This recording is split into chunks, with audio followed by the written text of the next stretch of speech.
Olá, alunos do sétimo ano, tudo bem com vocês? Vamos agora à nossa terceira videoaula e nós teremos agora um novo assunto, teremos um novo tema a tratar com vocês e assim continuarmos os nossos estudos a partir das nossas videoaulas. Ok, pessoal? Então, gente, na nossa aula passada, vocês lembram que nós já trabalhamos sobre o Renascimento, sobre o Humanismo e como essas duas áreas de pensamento, o Renascimento e o Humanismo, contribuíram para uma nova concepção de mentalidade a partir da razão do homem, certo? Uma nova concepção de ser humano, uma nova concepção de sociedade, tá? Hoje nós vamos entender um pouquinho agora sobre a Reforma Protestante e como esse renascimento, como as ideias humanistas contribuíram para que então a Reforma Protestante acontecesse. O que foi a Reforma Protestante? Foi um evento histórico que dividiu o cristianismo em duas grandes religiões, o catolicismo e o protestantismo. Ok, gente? Vamos então aos nossos slides para a gente continuar a nossa aula de hoje. Então vamos lá. Nós estamos então trabalhando o objeto de conhecimento, reformas religiosas, a cristandade fragmentada. Vamos trabalhar sobre a reforma protestante e na nossa videoaula que vem, a nossa próxima videoaula será sobre a contra-reforma. Hoje vamos falar sobre a reforma protestante, certo? E na nossa aula que vem vamos falar sobre a contra-reforma. Porque eu vou dividir em duas partes. É um conteúdo que não é tão longo, mas que requer um pouco de detalhe. Então, é importante trabalhar com os detalhes, certo? Vamos entender, então, a reforma protestante. Vou ler alguns tópicos para vocês, para a gente começar a entender isso aqui, tá bom?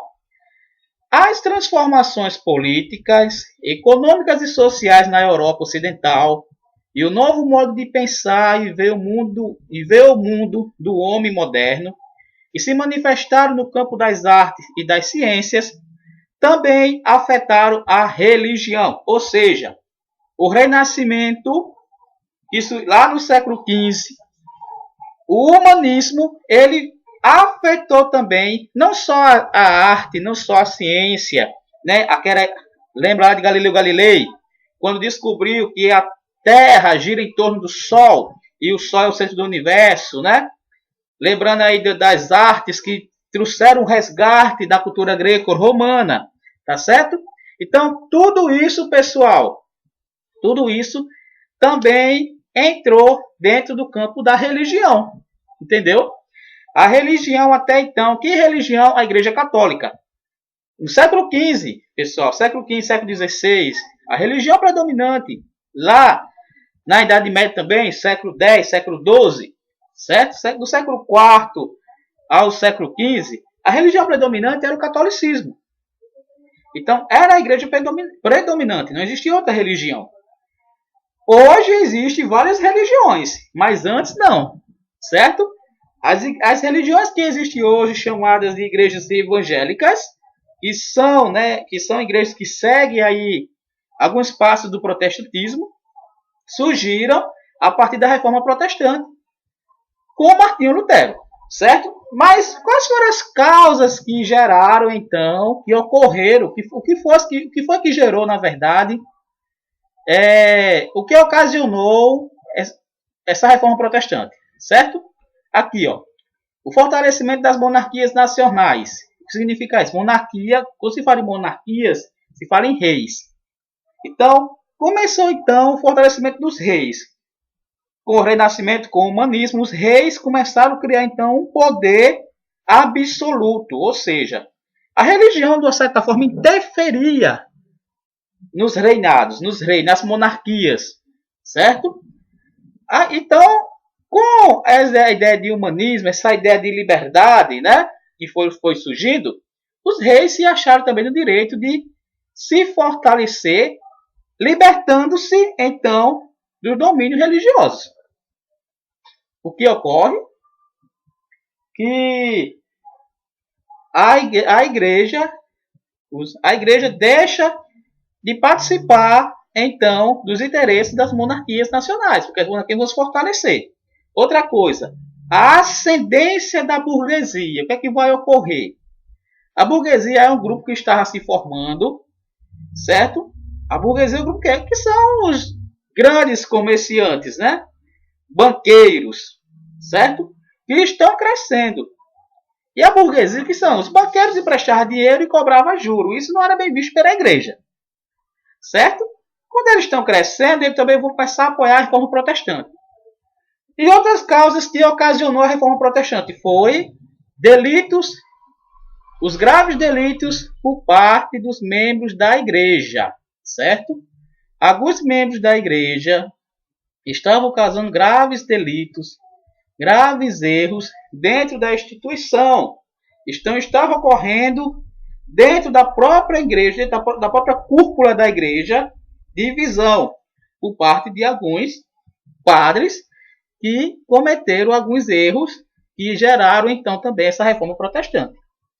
Esse quadro de enfraquecimento do poder da Igreja Católica e de críticas à instituição gerou um amplo movimento reformista que deu origem a novas igrejas cristãs, que é a reforma protestante. Tudo isso aí ocasionou então o enfraquecimento da Igreja Católica e gerou a reforma protestante. E vamos ver da continuidade, né? Lutero e o início da reforma. Vamos lá, gente. Vamos ler esses tópicos aqui. O movimento protestante iniciou-se na Saxônia, região da atual Alemanha, e foi dirigido pelo monge Martinho Lutero Martinho Lutero, aqui está a data de ano e morte dele, tá? Em 1517, ao saber da venda de indulgências, Lutero resolveu se manifestar publicamente. O que ocorre, né? Martinho Lutero era um padre católico, um monge católico, certo? Então, o que ocorre? Em 1517, o Papa, chamado Papa Leão X, ele estava pensando em fazer uma reforma na igreja, que hoje é chamada Basílica de São Pedro, né? E houve, então, essa venda de indulgências. As indulgências, o que eram as indulgências? A indulgência é uma carta, chamada até carta de misericórdia, do qual as pessoas recebem o perdão dos pecados a partir dos seus atos de penitência que ela faz e orações. Lutero, de certa forma, ele não era contra as indulgências, certo? Ele era contra a venda de indulgências. Por ele ser um padre, ele foi contra a venda de indulgências. Então, ele resolveu manifestar-se publicamente. Então, Lutero, ele formulou, pegando aqui o próximo tópico, 95 teses. Essas teses eram teses de crítica, que criticava o clero e o Papa, certo? Mas, pessoal, não era diretamente ao Papa que ele mandou essas teses, não. Estudiosos sobre a Reforma Protestante afirmam que os primeiros confrontos da Reforma Protestante vai ser entre Martinho Lutero e alguns membros da igreja, alguns padres, alguns teólogos, certo? Então, Lutero formulou as 95 teses, a qual denunciava a venda de indulgências e criticava o comportamento do clero do Papa. Em 1520, diante disso, vamos lá, entender um pouquinho mais, voltando. Então, Martinho Lutero ele era um simples padre que fez algumas questões sobre algumas ações de alguns padres, e até então o Papa não estava nem aí. Porque era um simples padre, né, que estava fazendo algumas questões e o Papa estava lá em cima, não estava muito interessado sobre as ideias de Martinho Lutero. No entanto, alguns príncipes e a burguesia, como eu falei para vocês, né, que vinha crescendo, que é os banqueiros, comerciantes e tudo mais, viram em Martinho Lutero, os príncipes também, príncipes que estavam querendo se livrar da igreja, né, que se livrar do poder da igreja, viram em Lutero uma oportunidade de se apoiar. Ou seja, Martinho Lutero, ele entrou de gaiato no navio. Ele foi assim o pontapé para que as potências, os príncipes, entrassem também apoiando ele e criassem então, a partir da doutrina de Martinho Lutero, criassem os seus interesses, que eram os interesses da burguesia.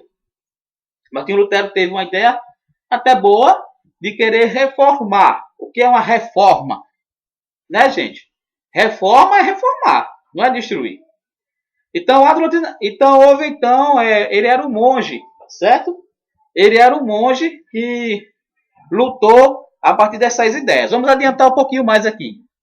A doutrina luterana foi formalizada no documento intitulado Confissão de Augsburgo, de 1530. Nele, Lutero fez as seguintes afirmações. Lutero, pessoal, após romper com a igreja, em 1520, né, ele rompeu com a igreja porque o Papa mandou uma carta para ele, e ele queimou essa carta. Ele rompeu, então, com a religião. E ele criou uma nova doutrina, que é baseada nisso aqui, ó. A salvação é obtida pela fé, rejeitou a hierarquia eclesiástica, estabeleceu o livro de interpretação da Bíblia, aboliu o celibato, os sacramentos, mantendo o batismo e a Eucaristia. Ele manteve isso aí, certo? E teve, então, alguns apoiadores, certo? Que ele teve. Aqui, pessoal, eu não vou falar sobre isso aqui agora, tá? Deixar para a próxima aula, senão o tempo vai correr. Vamos, então, à nossa atividade para a semana. Com base na nossa aula e com base na leitura da página 48 e 50, vamos fazer essa atividade, certo? Número 1. A Reforma Protestante marca um período de divisão do cristianismo. Descreva os principais autores desses movimentos, suas críticas e novas doutrinas. Quem são os autores da Reforma Protestante? Quem são? Eu falei, né? Martinho Lutero, e também tem outros que não vou falar daqui, mas vai estar no livro, tá, pessoal? João Calvino e Henrique VIII. Como foi formalizada a doutrina luterana? Como é que ela foi formalizada? Como é que ela foi feita a doutrina luterana? Com base em quê? Lutero disse o quê? Tem que ser feito isso, isso e isso. Vocês vão ler o livro. Porque a doutrina luterana foi apoiada pela nobreza e pelos camponeses. Vai ler também lá no livro, está lá a resposta, certo? Com as ideias protestantes sendo propagadas, novos movimentos foram surgindo. Cite quais foram esses movimentos, respondendo as alternativas. Descreva a doutrina calvinista, como surgiu a igreja anglicana, o que foi o ato de supremacia. Pessoal, é isso aqui, tá? Vou colocar aqui, eu não vou explicar porque o tempo está correndo, senão vai ficar um vídeo muito grande, muito longo para vocês, tá bom? Isso aqui vocês dêem uma lida, e no livro também, na página 48 e 50, vocês vão responder essa atividade. Não é difícil não, tá, pessoal? Qualquer dúvida eu estou à disposição com vocês, certo, gente? Então, pessoal, a atividade é essa. Fiquem com Deus. Vou aqui parar o vídeo para não ficar um vídeo muito longo para vocês, tá bom? Até a nossa próxima aula e um forte abraço.